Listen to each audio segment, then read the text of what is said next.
অনেক দিন থেকেই আমার একটা পাহাড় কেনার শখ, কিন্তু পাহাড় কে বিক্রি করে তা জানি না। যদি তার দেখা পেতাম, দামের জন্য আটকাতো না।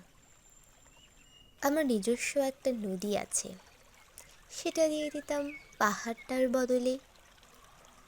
কে না জানে পাহাড়ের চেয়ে নদীর দামই বেশি। পাহাড় স্থাণু, নদী বহমান, তবু আমি নদীর বদলে পাহাড়টাই কিনতাম, কারণ আমি ঠুকতে চাই। নদীটা অবশ্য কিনেছিলাম একটি দ্বীপের বদলে। ছেলেবেলায় আমার বেশ ছোট্ট খাট্ট ছিমছাম একটা দ্বীপ ছিল, সেখানে অসংখ্য প্রজাপতি। শৈশবে দ্বীপটি ছিল আমার বড় প্রিয়। আমার যৌবনে দ্বীপটি আমার কাছে মাপের ছোট লাগলো। প্রবাহমান ছিপছিপে তন্বী নদীটি বেশ পছন্দ হলো আমার। বন্ধুরা বলল, ওইটুকু একটা দ্বীপের বিনিময়ে এত বড় একটা নদী পেয়েছিস, খুব জিতেছিস তো মায়েরি। তখন জয়ের আনন্দে আমি বিহ্বল হতাম। তখন সত্যি আমি ভালোবাসতাম নদীটিকে।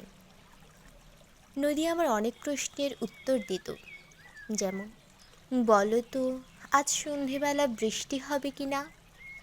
সে বলতো, আজ এখানে দক্ষিণ গরম হাওয়া। শুধু একটি ছোট্ট দ্বীপে বৃষ্টি, সে কি প্রবল বৃষ্টি, যেন একটা উৎসব। আমি সেই দ্বীপে আর যেতে পারি না। সে জানতো, সবাই জানে, শৈশবে আর ফেরা যায় না। এখন আমি একটি পাহাড় কিনতে চাই। সে পাহাড়ের পায়ের কাছে থাকবে গহন অরণ্য।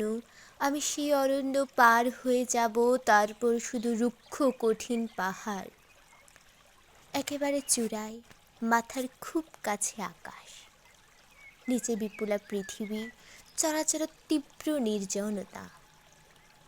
আমার কণ্ঠস্বর সেখানে কেউ শুনতে পাবে না। আমি ঈশ্বর মানি না, তিনি আমার মাথার কাছে ঝুঁকে দাঁড়াবেন না। আমি শুধু 10 দিককে উদ্দেশ্য করে বলবো, প্রত্যেক মানুষই অহংকারী। এখানে আমি একা, এখানে আমার কোনো অহংকার নেই। এখানে জয়ী হবার বদলে ক্ষমা চাইতে ভালো লাগে। হে 10 দিক, আমি কোনো দোষ করিনি, আমাকে ক্ষমা করো। ধন্যবাদ।